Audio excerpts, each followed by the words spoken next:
Alright, so we have a digital multimeter here. This is going to be really nice. Let's see what all you get in the box. So we have the multimeter, what it looks like here, and we have some cables. Alright, and let's see.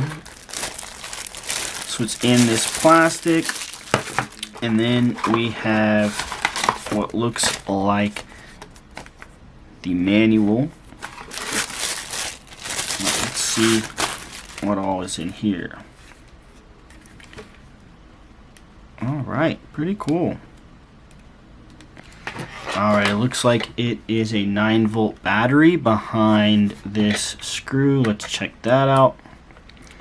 You know, I've always been confused why a lot of times products put screws there, but there you go. It does come with a battery. That's really nice.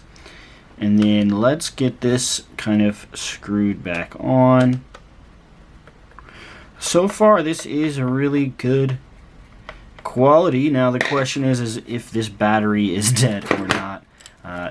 It might actually be dead. So let's find out, I guess.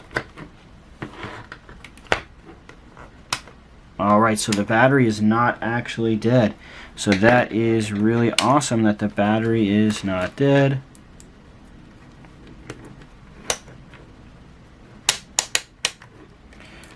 But there you go.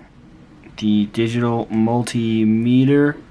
Pretty cool stuff. Obviously, you know, whatever you need this for. I use this, I'm going to use this for building drones, but obviously you could use this for automotive, computers.